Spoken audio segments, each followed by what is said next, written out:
Every brunch needs a good hearty salad, and that's exactly what I'm bringing you. This is a blood orange and wheat berry salad. The star of this salad is the wheat berries. They're really hard to begin with, but after a little bit of cooking, they are soft and tender. Mixed with a quick vinaigrette of some amazing blood orange juice, topped with the best greens of kale, spinach, and arugula, and then all spread out into a platter with blood oranges and wheat berries, pomegranates, sunflower seeds. This really couldn't get any better. It's perfect for Easter or any brunch. And it's all coming up on today's Wise Guide. I love Easter because I feel like it's that introduction into spring. You get to be together with friends or family and have kind of a spring celebration. And what could be better than a great brunch? I think a lot of times we've all had that normal Easter meal, potatoes and ham, and okay, there's nothing wrong with that. But it's kind of fun to switch it up and have a brunch for Easter instead. And I really think every good brunch needs a really good salad. Often we get hung up on all those sweets and all those egg dishes, but there's something about bringing in a little bit of that lunch item and a good hearty salad. And what does a good hearty salad need? Something really grainy on top, and that's why I love to use wheat berries. They're just like the hard wheat kernels. They haven't been ground up into anything, but they definitely need to be cooked. If they're not cooked, no one is going to be eating them.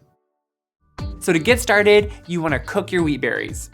To a large pot, just add your wheat berries, some water, and some salt.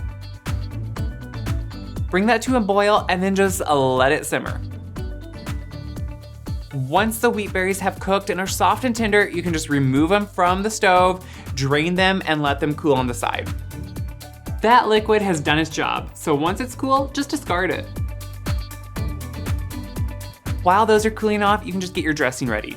In a large bowl, just mix together some olive oil, blood orange juice.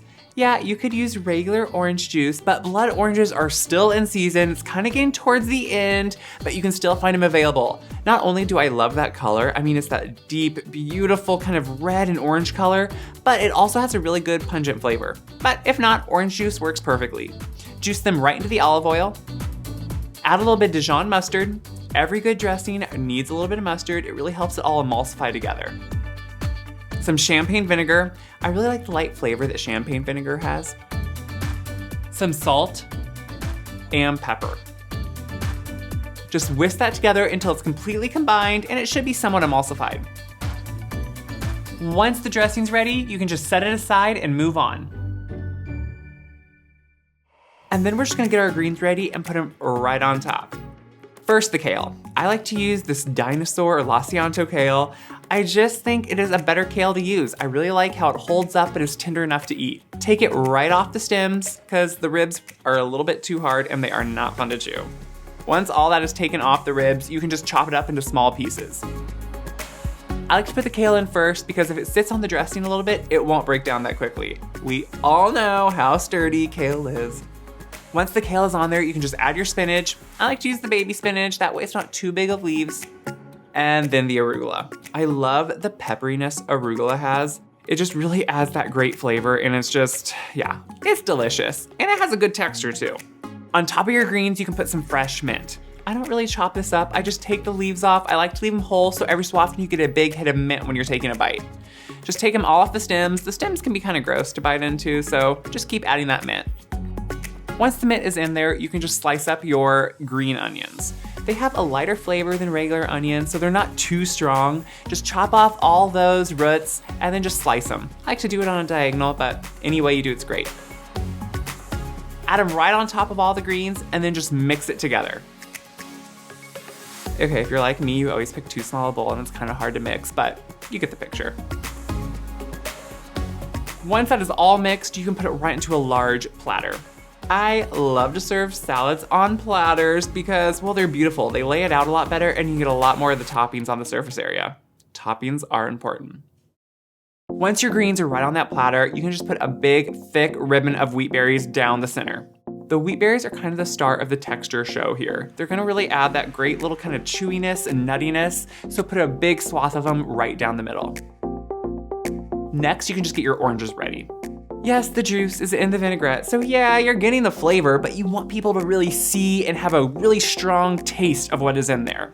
So make sure to cut off all of the skin around the blood orange, and then we're just gonna cut out the segments. This is kind of cumbersome and can take a while because you're just cutting in between all those skins and making sure to get each piece of orange out with no skin.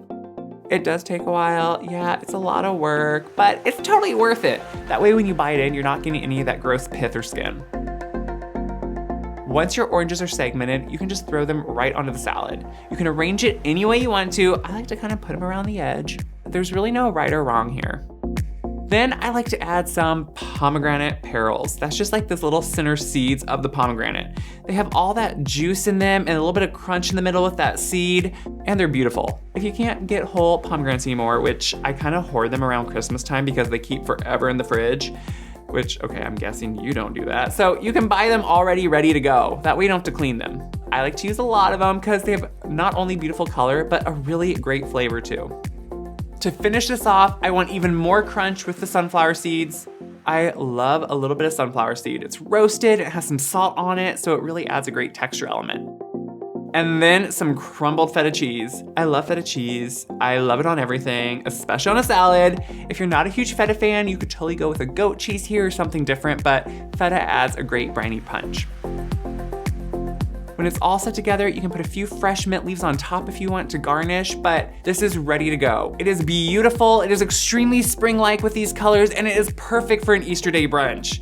This is one of my favorite salads, and every time I make it, it goes in no time. It's hearty, it has tons of texture, and it's just delicious. If you agree, make sure to like, share, subscribe. For the recipe, go to the description box. And for more great Easter recipes, keep checking back. Until next time, happy Easter.